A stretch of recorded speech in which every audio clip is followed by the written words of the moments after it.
Hello दोस्तों। आपका स्वागत है आपके अपने चैनल खौफ में, जहाँ पे आपको सुनने को मिलती हैं खौफनाक कहानियाँ। आज की जो कहानी है वो है बल्लू की। बल्लू अपने पापा का बिजनेस संभालता है, तो उसको यहाँ वहाँ एक स्टेट से दूसरे स्टेट जाना पड़ता है और बहुत बहुत ज़्यादा ट्रैवल करता है। आगे की जो कहानी है मैं वो आपको बल्लू के पॉइंट ऑफ व्यू से ही सुनाऊँगा। हाय दोस्तों। तो मैं बहुत ज़्यादा ट्रैवल करता हूँ और ज़्यादातर मैं रात में ही ट्रैवल जो है वो करता हूँ, क्योंकि रात को ट्रैफिक थोड़ा कम होता है। इस वजह से हमेशा ही मेरे पापा ने यही सिखाया है कि रात में ट्रैवल करो तो बहुत ज़्यादा टाइम बच जाता है। तो इस बार भी मुझे अपने शहर से दूसरे शहर जाना पड़ रहा था। इस वजह से मैंने रात को ही 9:30-10 बजे अपनी गाड़ी उठाई और निकल पड़ा। 12 साढ़े 12 बज गए थे और मैं जा ही रहा था कि हाईवे ब्लॉक था। कोई कंस्ट्रक्शन वगैरह चल रहा था, तो उन्होंने मुझे कहा कि ये सुबह तक खुलेगा, आप कोई दूसरा रास्ता ले लीजिए। तो मैंने गूगल पे देखा अल्टरनेटिव रास्ता, तो मेरे को एक रास्ता मिल गया, लेकिन वो थोड़ा घूम के था और जंगल के बीच से जाता था। मुझे वहाँ पे बताया भी लोगों ने कि ये वाला रास्ता मत लो, ये वाला रोड पे रात को कोई नहीं जाता, ट्रक ड्राइवर भी नहीं जाते, कि तुम नहीं जाओ। लेकिन दोस्तों, आपको पता है कि जो कम पढ़े लिखे होते हैं, जहाँ ऐसी अफवाहें फैली रहती हैं कि ये रास्ता हॉन्टेड है, ये है वो है। तो ये तो नॉर्मल बात है हमारे लिए जो ट्रैवल करते हैं। तो मैंने सोचा कि यहाँ पे जो लुटेरे रहते होंगे उन्होंने कि कोई ना आए, इस वजह से अफवाहें फैला दी होंगी, क्योंकि उनका अड्डा वगैरह होगा यहाँ पे। तो आपको पता है जवानी का जोश कैसा होता है, तो मुझे लगा कि गाड़ी भगा के निकाल दूंगा, कोई दिक्कत नहीं है, ऐसा था। जहाँ से दोस्तों रास्ता स्टार्ट होता था, मानो 3-4 किलोमीटर रोड के अंदर जाकर ही एक ढाबा था। तो मैंने सोचा चाय वाय पी के जाता हूँ, खा पी लेता हूँ कि रास्ता लंबा है, फिर आगे इस रोड पे तो मेरे को कुछ खाने को जा होटल वगैरह नहीं मिलेगा, जा रेस्टोरेंट वगैरह जा ढाबा वगैरह नहीं मिलेगा। तो मैंने सोचा कि अच्छा है कि थोड़ा सा खा के ही निकलता हूँ, ऐसा ना हो कि भूख लगे। तो मैं वहाँ पे रुक गया और मैंने चाय पी और साथ में मैंने कुछ खाया भी। तो मुझे वहाँ भी ढाबे वालों ने भी और दूसरे बंदों ने भी यही बोला कि इस रास्ते से मत जाओ। लेकिन मेरे को लगा कि ये फजूल की बातें हैं, मैं अपनी डेस्टिनेशन पे जल्दी से जल्दी पहुंचना चाहता था। तो मैंने क्या किया, मैंने चाय ली। एक मैंने चाय ले जाने के लिए भी ले ली, कि रास्ते में पी लूँगा। और एक मैंने बिस्कुट का पैकेट भी ले लिया कि जाते जाते खाऊंगा। और मैं गाड़ी के पास गया तो मैं गाड़ी में बैठने ही लगा था कि मेरी गाड़ी के पास एक काली बिल्ली बैठी थी। तो वो ऐसे बैठी थी, मुझे फ्रेंडली भी लगी। और वैसे बिल्लियाँ मतलब कि बंदों को देख के भाग जाती हैं, तो मुझे लगा कि ये किसी की पालतू बिल्ली है। और वो बहुत ही भूखी लग रही थी, तो मैंने बिस्कुट का पैकेट निकाला और 2 बिस्कुट मैंने उसको भी दे दिए और बोला कि ले तू भी खा ले। ऐसा करके दोस्तों वो बिल्ली बिस्कुट खाने लग गई और मैं गाड़ी में बैठा और अपने रास्ते पे निकल गया। रास्ता मेरे को तो बहुत अच्छा लगा, क्योंकि खुला रोड था और मैं गाड़ी फुल भगा के लेके जा रहा था। तो आधे घंटे के बाद क्या हुआ कि मैं रास्ते के बीचों बीच पहुंच गया। तो मेरी गाड़ी एकदम ना धक्का धक्के से मारने लग गई और एकदम से बंद हो गई। मैं गालियां देने लग गया कि ले भाई हो गया काम। तो मुझे तो गाड़ी ठीक वगैरह करना भी नहीं आता, तो मैंने देखा पेट्रोल वगैरह तो सही था, सब कुछ मैंने देखा, जो जो कुछ मैं देख सकता था वो मैंने देख लिया, गाड़ी बिल्कुल सही थी मेरी तरफ से तो। लेकिन दोबारा गाड़ी स्टार्ट ही नहीं हुई। और दोस्तों मैं बाहर निकल के यहाँ वहाँ देखने लग गया कि मेरे को कोई वो मिल जाए, मैकेनिक वगैरह मिल जाए। और ऊपर से गूगल का जो मैप था वो भी काम नहीं कर रहा था, क्योंकि फ़ोन के टावर नहीं आ रहे थे। तो मैप था जो वो मैंने ऑफलाइन डाउनलोड कर रखा था। तो आगे क्या होता है दोस्तों कि मैं देखता रहता हूँ आसपास के कोई गाड़ी आएगी तो मैं उससे हेल्प मांगूंगा, लेकिन मैंने काफ़ी टाइम वेट किया तो कोई गाड़ी नहीं आई। ऊपर से दोस्तों बारिश शुरू हो गई, मैं पूरा गीला हो गया। तो मेरे को बहुत ज़्यादा गुस्सा आने लग गया। तो मैंने देखा कि वही सामने ना मेरे काली बिल्ली बैठी थी और मेरी उसकी तरफ पीठ थी पहले। तो वो बहुत ज़ोर से चीखी, तो मैं एकदम से डर गया। तो मैंने मुड़ के देखा तो मैंने देखा कि बिल्ली है। तो मैंने उसको भगाने की कोशिश की, लेकिन वो भागी ही नहीं, वो वहीं पे बैठी रही। तो मैंने जहाँ वहाँ जाने की कोशिश की कि मैं देखता हूँ कहीं पे छोटे मोटे मैकेनिक यहाँ वहाँ रहते हैं, क्योंकि ऐसे रास्तों पे मैकेनिक अपना दुकान वगैरह बना के ही रखते हैं, क्योंकि बहुत सारी गाड़ियाँ दिन में तो गुजरती ही होंगी ना, तो उनके लिए मतलब कि अच्छा ये होता है कि एक ही दुकान हो यहाँ पे। तो ऐसे रास्तों पे नॉर्मली मैकेनिक अपनी दुकान बना के रखते हैं।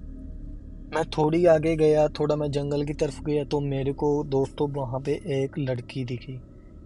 लड़की थी वो थोड़ी ज़्यादा उम्र की, मान लीजिए कि 30 साल की होगी। लड़की नहीं बोल सकते, भाभी बोल सकते हैं। तो ऐसी थी वो। तो पहले तो मैं देख के डर गया कि कहीं ये लुटेरों के साथ तो नहीं है, कि मेरे को लूटने का इरादा तो नहीं है।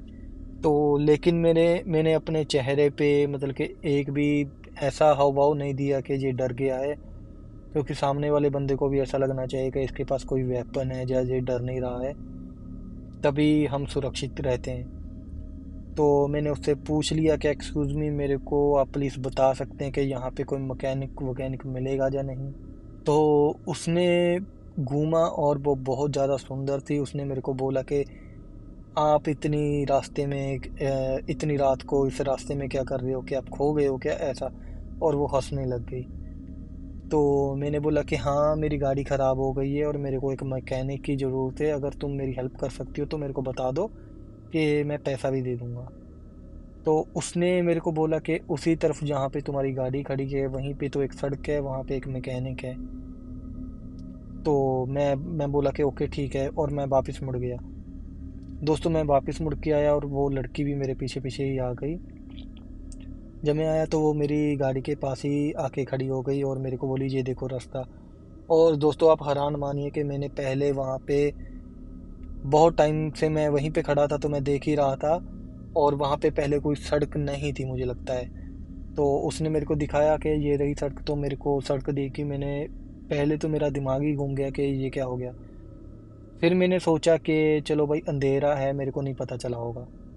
तो मैं अपनी गाड़ी को धक्का लगा के उस सड़क पे ले गया। वो कच्चा सा रास्ता था, और आगे जाते ही मैंने देखा एक छोटी सी दुकान थी, और वो लड़की भी मेरे पीछे पीछे आ रही थी, लेकिन वो दुकान के अंदर नहीं आई, वो पीछे ही रुक गई। तो मैं अंदर गया। अंदर एक छोटा सा बच्चा था, मानो 15-16 साल का, और एक बुढ़ा था, एक बुढ़ी थी। तो जो बच्चा था वो बोला कि आपको क्या हेल्प चाहिए, तो मैंने उसको बता दिया कि भाई, मेरी गाड़ी है जो वो ख़राब हो गई है, तो इसको ठीक कर दो, और मैं लेट हो रहा हूँ क्योंकि मेरे को बहुत जाना जाना अपनी जगह पे बहुत ज़्यादा ज़रूरी है। तो चलो, वो अच्छे बंदे थे। उन्होंने मेरे को बैठाया और चाय वाय पिलाई। तो मेरी गाड़ी भी ठीक कर दी उन्होंने 20-25 मिनट में। तो बोले, लो बाबू जी की गाड़ी आपकी ठीक हो गई। तो मैंने उनको पैसा दिया, और जो बुड्ढा था ना, जो वो मेरे को बोला कि तुमको यहीं रुक जाना चाहिए, कि रात में आगे मत जाओ, कि रास्ता बहुत सुनसान है। तो लेकिन दोस्तों, मेरी उम्र भी ऐसी थी कि, लेकिन फिर भी मैं बोला कि नहीं, मेरे को तो जाना है, मेरे को ज़रूरी काम है। तो मैं आगे चल दिया। तो जैसे ही मैं रोड पे पहुंचा, तो वही लड़की थी जो वो वहीं पे मतलब कि रोड पे खड़ी थी, और उसने मेरे को हाथ दे दिया। तो मैंने रोक लिया, चलो। तो मुझे वो बोली कि मुझको थोड़ा सा आगे तुम ड्रॉप कर दो, कि मेरा घर भी उसी तरफ है, अभी मैं पैदल कहाँ जाऊंगी, मैंने तुम्हारी हेल्प की है, अभी तुम्हारी मेरी हेल्प कर दो। और दोस्तों, बारिश हो रही थी, तो वो पूरी भीग चुकी थी। मैंने सोचा कि चलो, क्या ही हेल्प कर देते हैं, कहाँ पे जाएगी पैदल। तो वही वो गाड़ी में बैठ गई। और उसके बाद क्या हुआ दोस्तों कि वो ना थोड़ा बोलने लगी कि हीटर लगा दो, ये कर दो, वो कर दो। उसका ना वो थोड़ी गंदी सी हरकतें करने लग गई, और मेरे हाथ पे उसने हाथ सा रख दिया कि मेरे को ठंडी लग रही है, ऐसा ऐसे करने लग गई। तो आखिर मैं भी एक मर्दी था, तो मैंने भी उसका हाथ पकड़ लिया, मेरे को क्या था। तो ऐसे ही हमने थोड़े आगे जाके गाड़ी रोक ली, और हमने थोड़ा चुम्मा चाटी स्टार्ट हो गई। तो उसने मेरे को अपने होंठ मेरे होंठ के बिल्कुल पास ले आई, तो हम किस करने लग गए। और जब मैंने आंखें खोली, तो मैंने उसकी आंखें देखी ना दोस्तों, तो उसकी आंखें बिल्कुल लाल और बिल्ली की तरह थी। तो मैं एकदम से घबरा गया, और मैंने उसको मारा धक्का। और उसको बोला कि गाड़ी से निकल जाओ। तो उसने दरवाज़ा खोला और वो निकल गई चुपचाप। उसने ना मेरे को कुछ बोला, ना मैंने उसको कुछ बोला, और मैंने गाड़ी आगे भगा ली।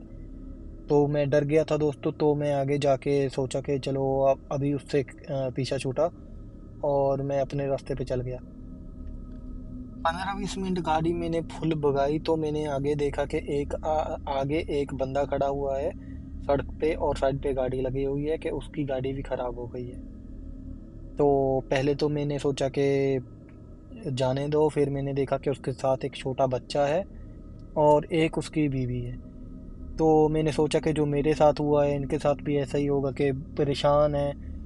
तो मैंने गाड़ी रोक ली उनके पास, बोला कि क्या आपको प्रॉब्लम है। उन्होंने मेरे को बताया कि भाई हमारी गाड़ी ऐसा ख़राब हो गई है कि रोड था जो हाईवे था उस पे काम चल रहा था, तो मैंने भी ये शॉर्टकट ले लिया और मेरी गाड़ी यहाँ पे आके ख़राब हो गई। तो अगर मैं अकेला होता तो यहीं पे गाड़ी में सो जाता, लेकिन मेरे साथ फैमिली है, तो मैंने सोचा कि तुम मेरी हेल्प करोगे, उसने मेरे को ऐसा बोला। तो मैंने बोला कि चलो भाई बैठ जाओ, और क्या है, तो आगे मैं तुमको छोड़ देता हूँ हाईवे पे कहीं पे, जहाँ पे तुमको टैक्सी वगैरह मिल जाएगी। और उसकी बीवी और उसका बच्चा पीछे बैठ गए, और वो था जो वो आगे बैठ गया। और 10-15 मिनट ही गाड़ी चली होगी, उसके बाद गाड़ी फिर से मेरी ख़राब होगी, और फिर मैं मैकेनिक को गालियाँ देने लग गया कि साले ने गाड़ी सही नहीं की है अच्छे से, इसी वजह से दोबारा ख़राब हो गई है। और वो बंदा था ना, जो उसके चेहरे पे मुस्कान थी एक तरह से, और बोला कि चलो ये तो होता रहता है कि तुम्हारी गाड़ी भी ख़राब हो गई है, ऐसा वैसा करके बोला साइड पे लगा लेते हैं। तो चलो हमने गाड़ी साइड पे लगा ली, और हम यहाँ वहाँ देखने लगे कि कोई और आएगा, कहाँ से हेल्प लें। तो दोस्तों थोड़े टाइम के बाद क्या हुआ ना, वहाँ से ना 6-7 बंदे गुजरे, और वो बोले कि हम शादी में जा रहे हैं जंगल में, और बोले हमारे साथ चलो। और जो मेरे साथ बंदा बैठा था, जो जिसको मैंने लिफ्ट दी थी, वो बोला कि हाँ हाँ चलो चलते हैं। तो भाई मैं उसको तो क्या ही रोकता, अभी तो अपने बीवी बच्चों को लेके जाने लग गया। और मेरे को बोला कि तुम भी चलो। मैं बोला मेरे को नहीं जाना है, तो मेरे को ज़बरदस्ती बोला कि तुमको जाना ही पड़ेगा, ऐसा बोलने लगे। तो मेरे को लगा कि ये मेरे को लूटने लगे हैं। तो मेरे को भाई वो खींच के ले जाने लगे, कि थोड़ा ज़बरदस्ती करने लगे कि चलो चलो, कुछ नहीं होता कुछ नहीं होता, शादी में रहना आज रात और सुबह घर चले जाना, ऐसा करके। तो अचानक से क्या होता है कि पीछे ना, गाड़ी के पीछे वही बिल्ली आ, खड़ी हुई थी, और उसने ना चिल्लाया, बिल्ली बिल्ली ने, बिल्ली की तरह। तो वो जो बंदा था ना, जो फोर्स कर रहा था कि चलो चलो, उसने उसको बोला कि तुम क्यों आई है यहाँ पे बीच में, कि तेरा यहाँ पे कोई काम नहीं है, तुमको जाना चाहिए यहाँ से, वरना अच्छा नहीं होगा। भाई इतने में क्या हुआ कि बिल्ली ने ना एकदम से ना उस बंदे के ऊपर छलांग लगा दी, और उसका चेहरा नोचने लगी। और इतने में क्या हुआ, वो सारे बंदे थे जो मैं जिसको मैंने लिफ्ट दी थी, वो भी और बाकी के बंदे भी, वो जंगल में भाग गए। ठीक है। तो वो बिल्ली वहाँ पे खड़ी हुई थी। तो मेरे को तो कुछ समझ में ही नहीं आया कि क्या हुआ क्या नहीं हुआ। उसके बाद बिल्ली भी जंगल में दरख्त के पीछे चली गई, और थोड़े टाइम के बाद वहाँ से वही लड़की निकली। तो मेरी तो एक तरह से फट गई थी, मैं समझ गया था कि ये बिल्ली है, जो यही लड़की है, ये क्या चीज़ है, मेरे को ये समझ में नहीं आ रहा था। और उसने मेरे को बताया फिर आके कि जे जो बंदे थे, ये बंदे नहीं थे, ये कोई और चीज़ थी, और तुमको वहाँ पे ले जाके ये तुमको नुकसान पहुँचाते जंगल में, कि तुमको यहाँ से अभी जाना चाहिए। तो उस बिल्ली ने, मतलब कि वो लड़की थी अभी तो उस मैंने उसको बोला कि अभी मेरे को मैकेनिक बताओ कहाँ पे है। उसने बोला तुम्हारी गाड़ी को कुछ नहीं हुआ है, तुम गाड़ी में बैठो, गाड़ी स्टार्ट हो जाएगी। तो भाई मैं गाड़ी में बैठा, और मैंने गाड़ी की सेल्फ मारी, और गाड़ी स्टार्ट हो गई। तो उसने मेरे को बोला कि मेरे को अभी तुम आगे तक लेके जाओ, कि वो दोबारा फिर से आ सकते हैं। तो वो बैठ गई, और वो चुपचाप बैठ गई पीछे वाली सीट पे। तो उसने ना ना तो उसने मेरे को बुलाया, ना मैंने उसको बुलाया, मैंने गाड़ी फुल भगा दी। तो भाई मैं शीशे में, जो सेंटर में मिरर होता है, उसमें उसको देख रहा था, बार बार बार बार देख रहा था। तो लेकिन वो मेरे को नहीं देख रही थी, वो सीधी बैठी हुई थी। और जैसे ही मैं हाईवे के पास पहुंचने वाला था तो मैं उसको लगातार देख ही रहा था कि एकदम से मैंने देखा कि वो गाड़ी में से गायब हो गई। तो भाई मेरे को नहीं पता क्या था। मैं दोबारा लेकिन उस रोड पे नहीं गया। इतनी थी मेरी दोस्तों कहानी। और अभी मैं रात को ट्रैवल नहीं करता हूँ। हो सकता है किसी बंदों को मेरी स्टोरी सही ना लगे या सच्ची ना लगे, लेकिन जिसके साथ होता है उसी को पता चलता है। तो दोस्तों ये थी कहानी आज की। और कमेंट में हर हर महादेव लिखना ना भूलिएगा। और ऐसी कहानियाँ सुनने के लिए मेरे चैनल को सब्सक्राइब कर लीजिए। मिलते हैं किसी अगली वीडियो में, तब तक के लिए बाय।